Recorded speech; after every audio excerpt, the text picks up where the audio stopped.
Before we get into the video, could everyone please subscribe to my channel? Thank you so much. Completely drained after finishing surgery, I hurried towards the entrance of the bar's secluded area. Just as I was about to enter, Mia's voice reached my ears.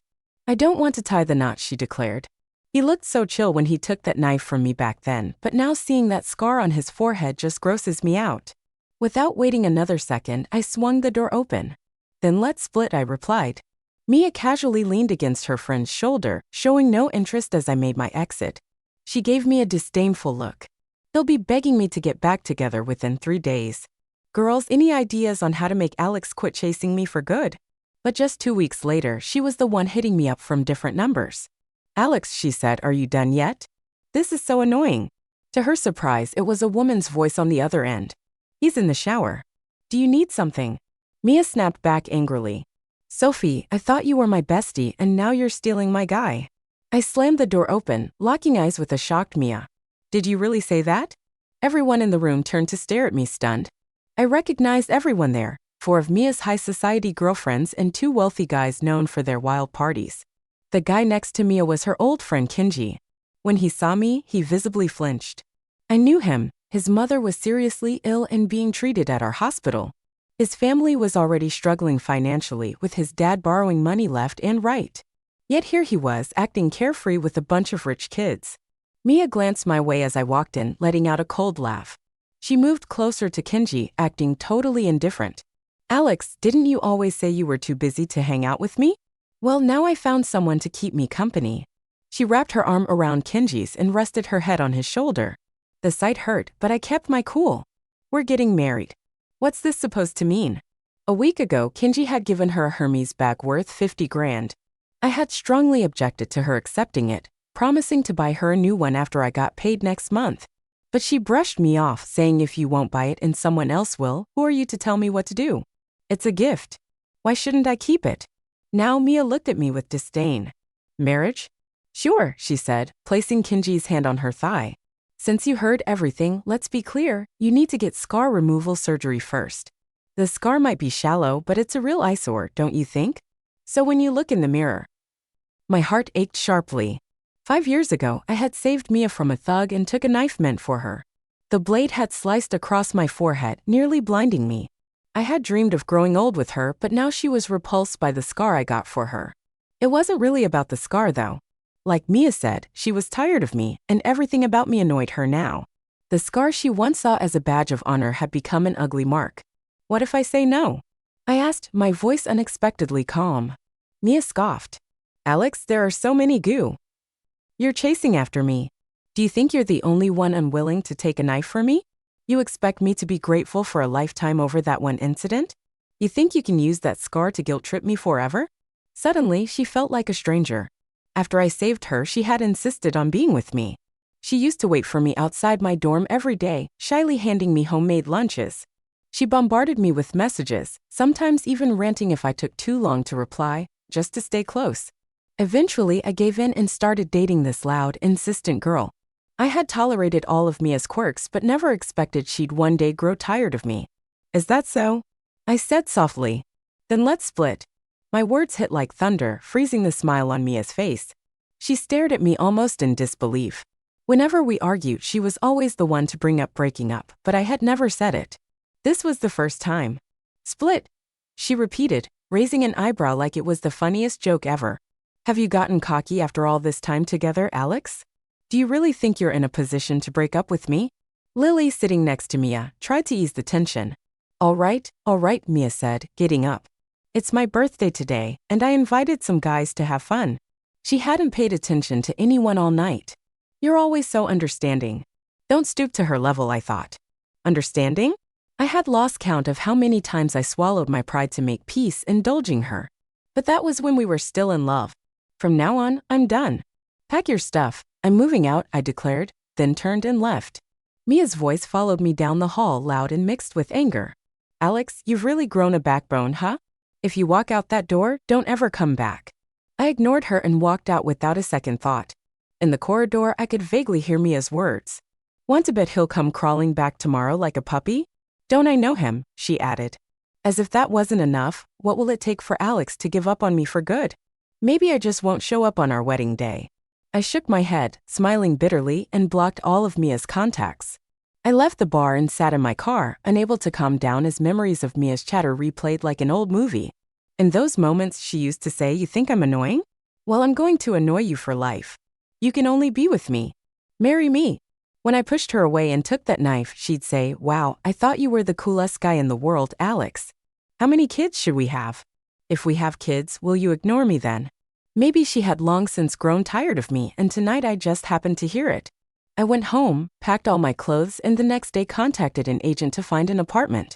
I eventually settled on a loft-style place with space upstairs for my medical books.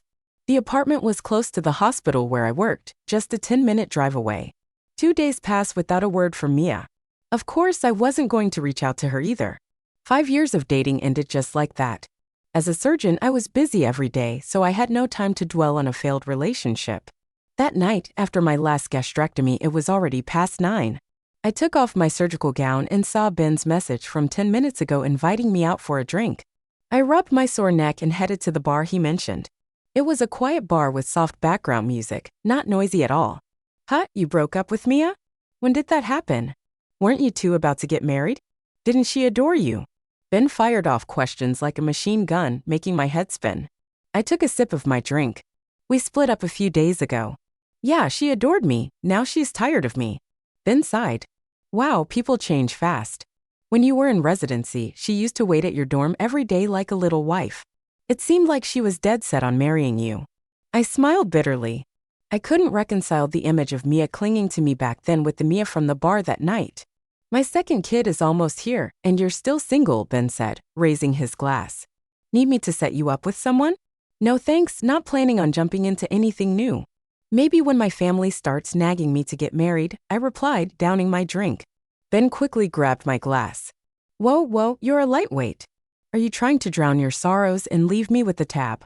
But the glass was already empty. Ben drove me home, and I was sober enough to walk straight and find the right building.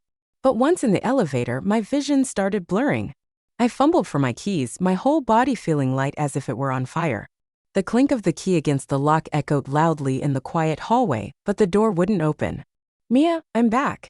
Open the door." I mumbled, banging on it. After a moment, the door opened. The faint scent of orange blossoms wafted out. A woman stood there, her long hair wet, wrapped in a white towel, looking stunned. I blinked hard, trying to see her face. "Mia, why didn't you dry your hair?" I stumbled inside, and the woman stiffly moved aside.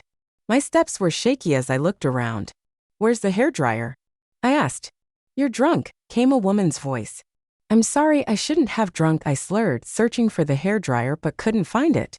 This was supposed to be my home, but everything looked so unfamiliar. "Where did you put the hairdryer?" I turned back to the slender figure inside helplessly. "Dry your hair before sleeping or you'll get a headache." "Why do you always make me worry, Alex? Do you even see who I am?" I paused, blinking hard to see the person in front of me, but her features overlapped, blurry and indistinct. The last thing I remembered was the thud of my body hitting the ground. When I opened my eyes the next morning, a pounding headache from the hangover greeted me. "I'm going to be late for work." The thought exploded in my head, and I jumped up, only to see the room clearly and be stunned. This wasn't the apartment I had rented. White fabric sofas, a row of cute plushies in front of the TV, and several potted succulents on the balcony. "Here am I." "You're awake," a soft female voice spoke.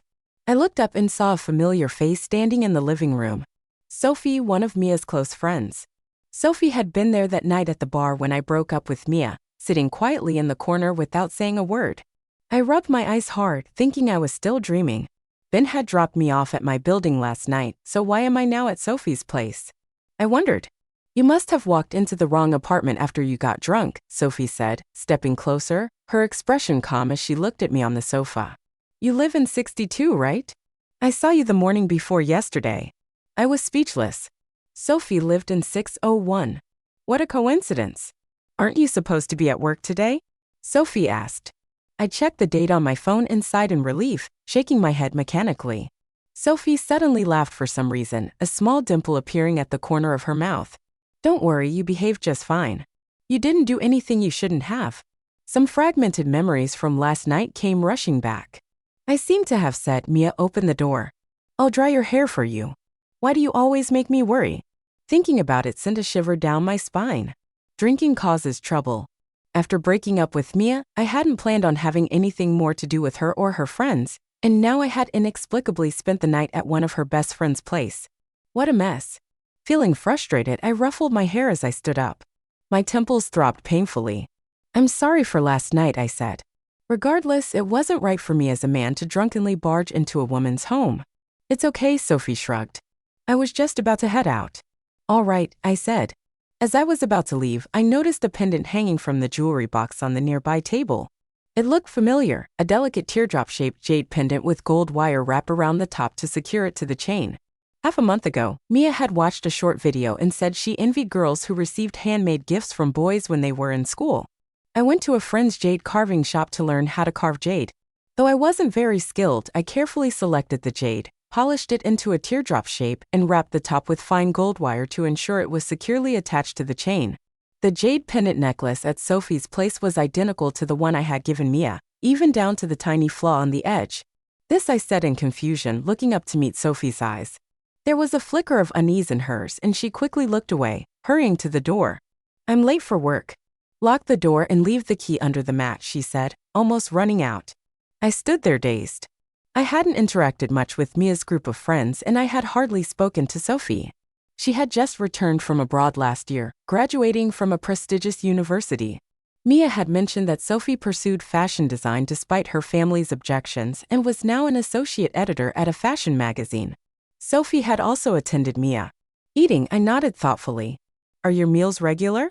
What about your bowel movements? Any frequent constipation or diarrhea? Sophie looked embarrassed. Mostly just 1 or 2 meals a day. My bowel movements are okay. I gave her an inquiring look. If you're worried about doing an endoscopy, you can start with an abdominal ultrasound and a fecal occult blood test. If you haven't eaten breakfast, you can get in line for the test now. She nodded. All right. Sophie stood up and took the prescription slip from my hand. When she reached the door, she suddenly said, Dr. Wong, this is the second time I've seen you in a white coat. Before I could react, she had already closed the door as the next patient entered. I didn't dwell too much on Sophie's words, but that evening when I got home, Sophie's door across the hall opened just as I was about to enter my apartment. Did the test results come back? I asked. Everything okay? Yeah, it's the usual problem, Sophie replied. I nodded and was about to go inside when she suddenly called out, Wait, I have something for you. A few seconds later, Sophie came out holding that necklace. When I left your place that day, I was packing up and told you to throw this away, Sophie said, gripping the pendant tightly. But I didn't. Kept it. If it bothers you, I'll give it back now. Before I could say anything, she quickly added, If it doesn't bother you, I'll keep it. I was speechless. If I couldn't understand what Sophie meant by now, I'd be playing dumb. Sophie. But I didn't get a chance to finish. She spoke first. Alex, I like you. She seemed to have gathered all her courage to say it and continued in one breath. I made an appointment with you last year before I knew you were Mia's boyfriend, and I liked you then. But the next day I saw a photo of you two on her social media. And I realized I was too late. As a doctor, I see many patients every day, so I didn't really remember treating Sophie. She said, I know it's selfish, but the night you broke up, I was cheering inside. Maybe fate wanted to give me a chance because I didn't expect my new neighbor to be you. Sophie smiled slightly, her lips curving into a small smile. Dr. Wong, now that you're single, can you give me a chance? I froze, not expecting her to be so direct. Take a week to think about it, okay? Sophie tilted her head, her eyes full of hope, afraid I'd reject her. She turned and went inside, closing the door. I let out a bitter laugh. Even if I were to start a new relationship, it shouldn't be with one of Mia's friends. The next day, I was on my usual rounds. During lunch break, I saw a familiar figure in the hospital lobby. It was Mia. The man next to her turned around just then. Through the crowd, my eyes met Mia's. She looked startled for a moment, then immediately grabbed Kenji's arm, looking at me provocatively. I just glanced at her before stepping away. Walking into the elevator, something unexpected happened that evening. After reviewing some special cases, I left the hospital and felt 2 people following me. The thought barely crossed my mind when they quickened their pace and caught up with me. A glint of light flashed in the darkness, a knife. I was about to run when something struck the back of my knee. I stumbled and the two men quickly closed in. One of them yelled, "Damn it, you're the heartless doctor. My mother could have lived for years." He cursed and his knife swung toward me. I dodged just in time. He raised the knife again and I kicked him in the knee, pinning him to the ground. But the other guy raised a brick, ready to smash it onto my head. At that moment, a slender figure rushed over. She grabbed the man's wrist, but he shoved her away, causing her head to hit the railing behind her. "Sophie!" I shouted. The commotion quickly drew attention, and the two men tried to run but were caught by several security guards rushing over. I picked Sophie up and ran to the emergency department. Blood covered the back of her head. She groaned softly, her face contorted in pain. "It hurts," Sophie winced. My heart pounded as I placed her on a gurney and reported her condition to the on-duty emergency doctor. Sophie was immediately taken for scans and bandaging. The results came back quickly. A moderate concussion. I looked at her pale face, my voice stern. "That was so dangerous. Why did you rush over? You should always prioritize your own safety, understand?" Sophie pouted, her voice aggrieved. "Did you think about that when you saved Mia back then?" I was speechless. Sophie blinked and said, "Just think of me as a good person who did a good deed." She then half-jokingly added, "Dr. Wong, don't feel so burdened. I'm not asking you to marry me, you know." Seeing her wrapped in white bandages yet still joking, I sighed helplessly. "I'm not that great. If you date me, you might be disappointed." "You might," Sophie interrupted. "No, to me you're the best. You have a kind heart. You're patient and gentle with your patients. You were considerate and tolerant to your ex-girlfriend. And you take relationships seriously with principles. I've seen you feed the stray cats at the hospital, and I've seen how caring you were with Mia. I've always envied her for meeting you before I did." I clenched my fingers tightly. I never imagined that the small things I did would be seen as virtues by someone and remembered so deeply. The necklace Mia despised was something Sophie cherished. I once risked my life to save Mia, and now there was a girl who risked herself to help me when I was in danger. It would be a lie to say I wasn't moved. "Sophie, let's be together," I heard myself say.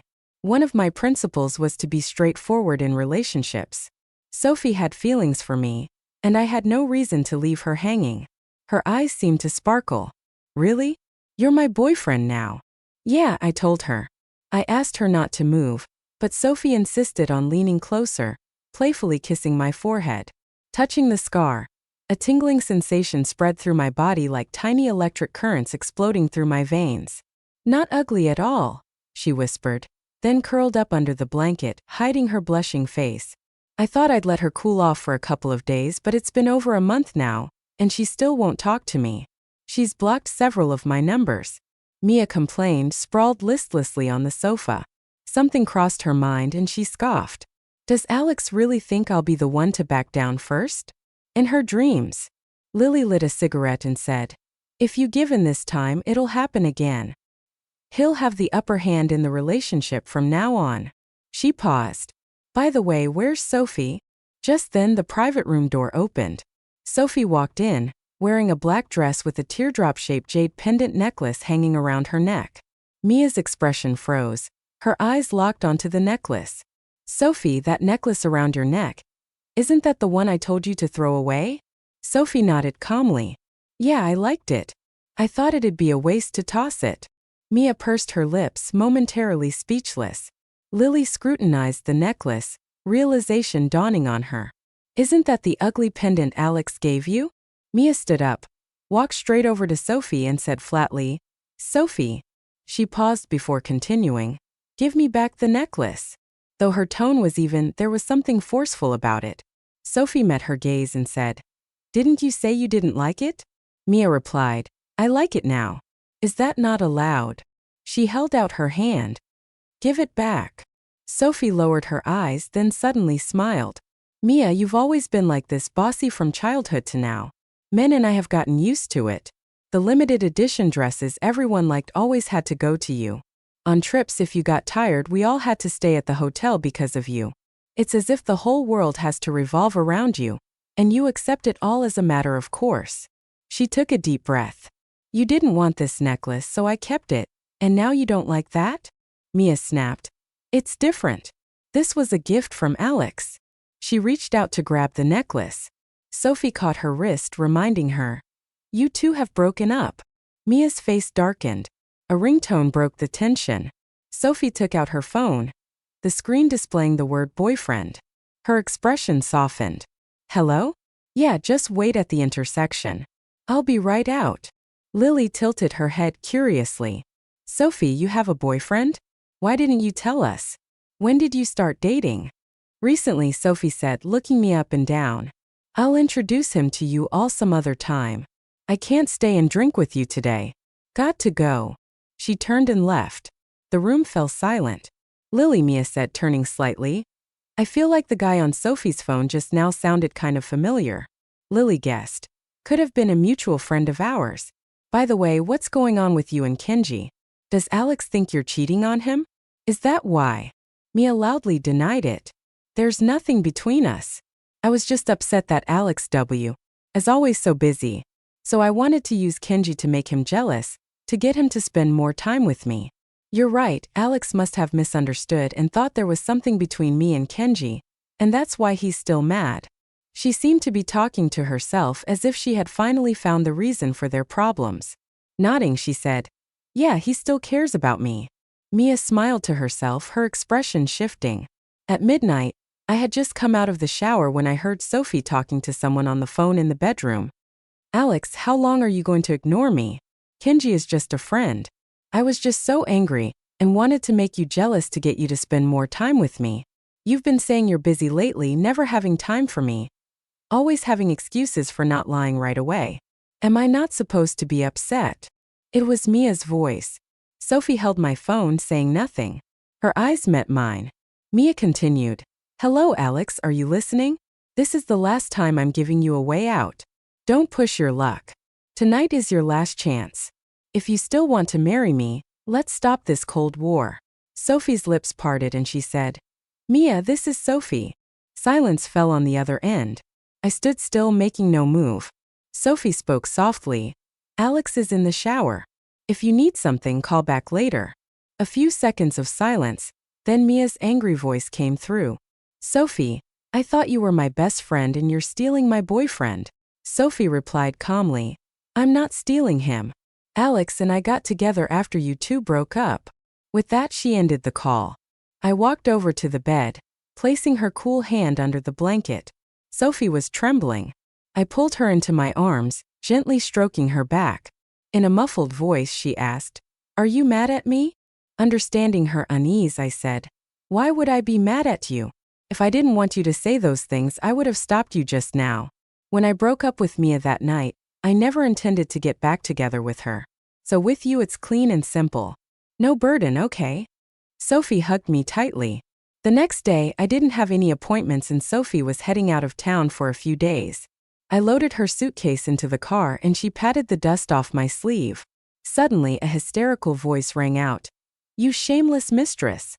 Mia's eyes were brimming with tears as she cursed, pretending to be my best friend while secretly stealing my boyfriend. She stormed over, raising her hand to slap Sophie. I immediately held her back. Sophie squinted slightly. Mia, you gave him up. How does that make me a third party? She said. Weren't you the one who said you were afraid Alex would keep clinging to you? Now he's out of your life just like you wanted. What more do you want? If anything, it's you who has been clinging on since the breakup, isn't it? Mia's face was streaked with tears as she stared at Sophie, her spirit seemingly drained by those few words. I sighed. Mia, it's over between us, I said. I don't regret saving you. I would have done the same for anyone, but that night when you... I leaned against Kenji and called my scar ugly. I knew we were done. My heart felt like it had died in that moment. Mia, I don't love you anymore, and I ask that you not interfere in my life again. Mia clung tightly to my wrist, shaking her head. No, it's not like that. I never wanted to be apart from you. I thought you were just mad at me. I shook off her hand. Mia collapsed to the ground, her eyes full of tears. Alex, are you really done with me? Yes, there's no future for us. I couldn't be bothered to say more, getting into the driver's seat. In the rearview mirror, Mia's figure grew smaller and smaller until it disappeared. During Sophie's business trip, we video chatted every day. It turned out we had a lot in common. Even our favorite movie director was the same. The night before, we talked about Hitchcock until 2 in the morning. "I'll have a little gift for you in your bag," I said, feeling a little embarrassed as I touched my nose while watching Sophie remove her makeup over the video call. "All right," Sophie replied, her eyes full of anticipation. 2 years later, Sophie and I officially registered our marriage. Soon after, we held our wedding. On the big day, besides family and friends, some close colleagues attended. I hadn't expected Mia to come. After 2 years, she was even thinner, lacking vitality, with a faint smell of bitter medicine lingering around her. "Congratulations," she said, smiling at me before downing her glass of wine. I nodded, not saying much. Right after the ceremony ended, hotel staff reported that they had called the police. A body had been found in the second-floor women's restroom. I looked at the familiar clothing and face, and my pupils constricted. It was Mia. She had taken her own life. Later, I received a letter from Robert. It contained only a few sentences. "I'm sorry. I know as a doctor you despise those who treat life lightly, but if I can't be your bride, how else could I make sure you'd remember me for the rest of your life? Alex, in the next life, let me be the one to spend my life with you, okay?"